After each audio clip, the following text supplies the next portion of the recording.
Hello everybody, I hope you're doing well. I'm doing great. And as always, we're back with another video and topic of discussion for all of my athletes or whoever is interested in understanding how the mind of an athlete works. Today, we'll be talking about the correlation in between motivation and discipline, how both can impact each other positively and negatively, and what that can look like for you. Why is that important? It's important because when you feel like giving up or slacking off, motivation isn't always enough. And that's where discipline kicks in. Now, when you say that, it almost feels like motivation and discipline are two completely separate things that cannot come together or that can be used or applied separately. But obviously, this series focuses on the mind, and I want to show you guys how a change in the way you motivate yourself can affect your discipline positively and negatively. The first issue encountered is asking yourself the wrong questions.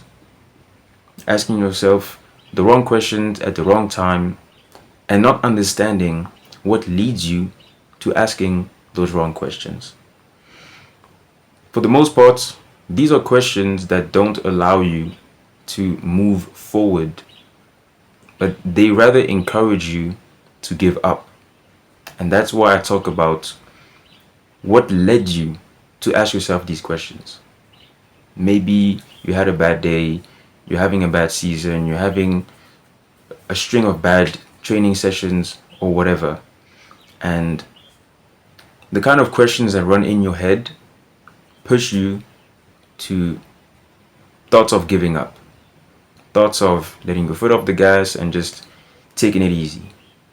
It's an issue because what leads you to think that way can skew the questions you ask yourself, and in consequence can skew the way you deal with these situations and these moments. Now, besides asking yourself the wrong questions, now comes the issue of telling yourself the wrong things. And what I mean by that is, obviously, these moments are negative moments. As much as you want to make it seem like, oh, you can always learn, you can always do this. In those moments, you feel what you feel, you are in the state that you are in.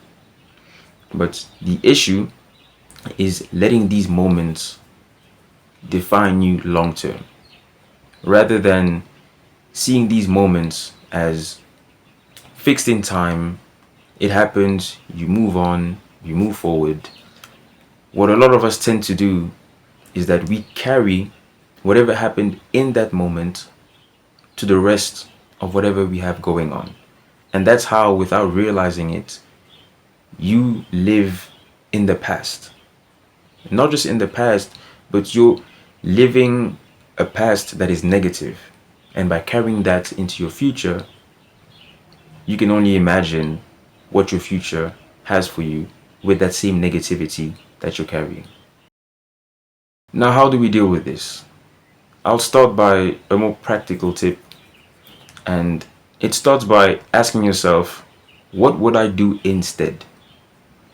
When you feel like skipping a session, when you feel like giving up, there obviously comes the question of, what would I do instead?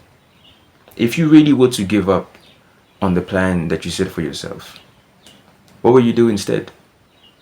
If you were to skip that 6 a.m. morning session, despite actually waking up at 6, what would you do instead? Is it better to get that session, or is it better to scroll on TikTok, lay in your bed all day, and slack off? It's a practical question that I've asked myself a lot. Do not mind my eyes. The ring lights are getting to my eyes. I will leave this part in the video just to show you guys. Just to show you guys what filming can do to you. You know, these ring lights are pretty strong, so if you see my eyes a little red or whatever, don't mind me. I'm fine. As I was saying, in those moments, you need to support yourself in the right way. And that starts by asking yourself this very simple question. And most times than not, you will very quickly realize what's best for you moving forward.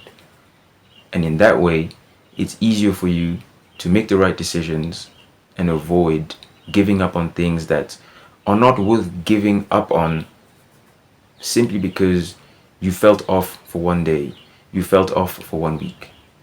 This plan that you set for yourself is a plan that you've built probably over a couple of years, probably something that you've wanted to do ever since you were a child.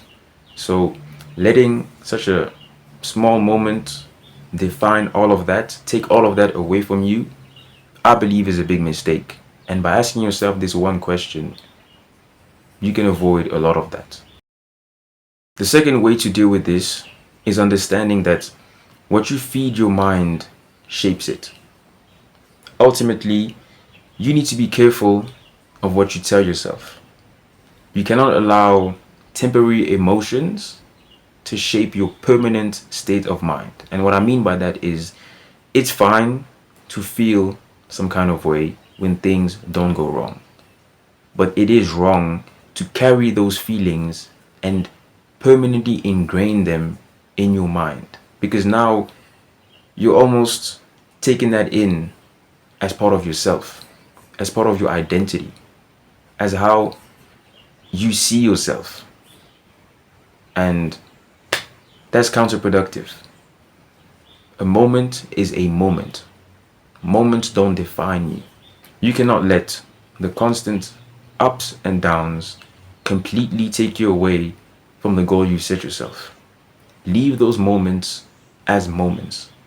You can feel them, you can process them, but once you're done processing those moments, you leave them there and you move forward with the plan. Hope you guys learned something from this. I sure did. Catch you guys next time.